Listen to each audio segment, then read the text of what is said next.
I'll introduce myself. No, I'm just joking. All right, here we go. So let's go to the second lecture. We only have 3 lectures here. The last one is the good lecture.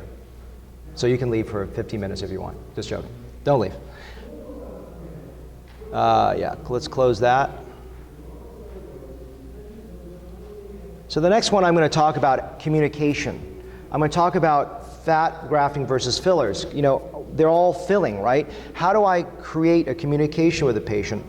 Well, I think that if we have a paradigm of discussion, we can use these models. I briefly touched upon it, but I think education is about redundancy, not ad nauseum, but the points that I think you want to take home. Now, if these models are silly to you, or they just don't make sense, or they don't work and you've got a better model, then don't worry about it. But if they work for you, use it. I use this every day. I have a little slide with this and I tell my patients this, because that way they can understand better. And this is that thing I told you before, is it's an obvious point, but really we forget. All I got to do is tell them beforehand the expectations, and then I stay out of trouble land. So filling a face is really the key thing. We can skip over this silly video. And the idea is we need to fill toward an ideal.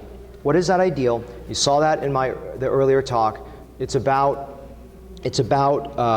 30 years old for many women. A lot of times if you ask a woman how they like their face, they will not tell you 18 or 20 because it's too full.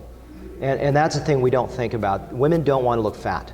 Okay? In men, it's even harder. Because with a man, they sometimes look better. I think men look better with a little bit of aging, and then they look worse. But, are they gay? Are they with a much younger spouse? Are they trying to get ahead in work? All those things make a difference in what I'm trying to do. Show me the photo when you thought you looked the best. With women, I usually shoot for around 30. Now, they're not going to necessarily look 30, but the goal is that's how we socially, professionally judge women by beauty standards. And how they judge themselves. So this is that same slide. I don't promise them 80%, but I tell them it's always going to be a little less than you thought. The global perspective, when I take a photograph, you should look a lot better when I show you before and after. But when you nitpick my work with a fat graft, it's not going to be flawless. There are still going to be areas that we can improve on. So the way I look at this is, as I said, well, fillers are good for any age. Fat, today, I like someone more mature, stable weight, volume depleted. That person is a setup for success with a fat graft.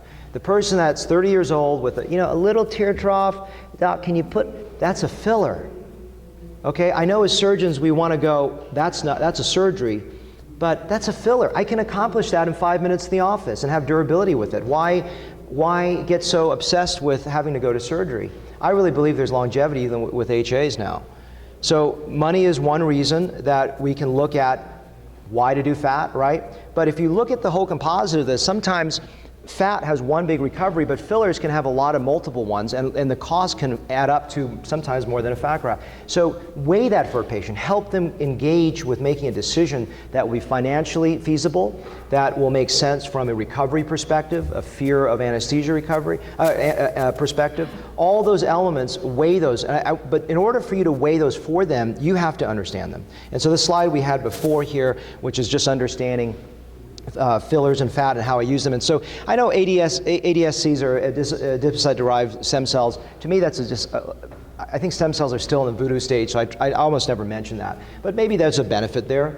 Maybe less expensive when I'm doing a global fill for someone that would need 20 syringes of fillers, but someone that needs 1, they probably shouldn't have fat.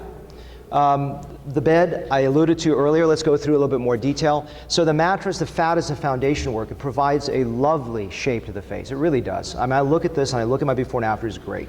But then when I get close in with 3 feet, I start looking at all the little things that didn't quite make it. They need fillers. I'm not going to go there and do 4 more fat grafts because I'm going to overshoot it, undershoot it. I don't have the precision. Fat is not precise. It is a beautiful foundation work. But when you try to use it like a precise gun, you're not going to do that. That's what a filler is. And since the advent of the microcannula for me, I have the ability to shape with finesse. And you're going to see a 10-minute video of my doing that in a moment.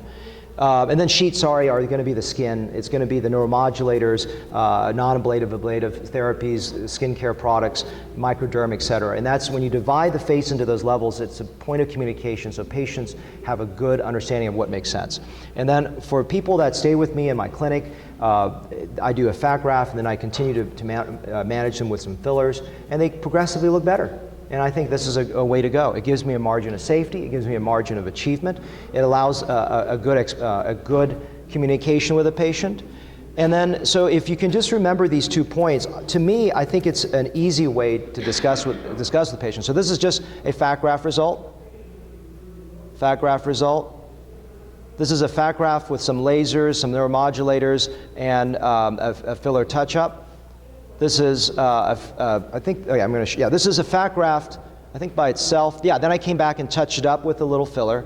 And so you can sort of see the evolution of improvement is from, and this is a fat graft by itself. If you look, if you use your right brain, she looks pretty, she has a little bit more eye makeup, I apologize, but she looks younger, she looks prettier and softer. But if you use your left brain, you'll say her folds are not better, her tear troughs are not that much better, her jawline's not that much better. I know, what the hell did you do? Then I come back, touch up that little bit, and get a little bit better. So that your right and left brain are now happy, okay? So fat graft to me delivers great right brain results. It doesn't deliver great left brain results. Does that make sense? It's not a finesse tool, it is a baseline tool. And if you use it as a finesse tool, I think you're gonna have dissatisfied patients and you're gonna be exhausted as well. And this is from beginning to end. So is there much left? No. So that's the second talk.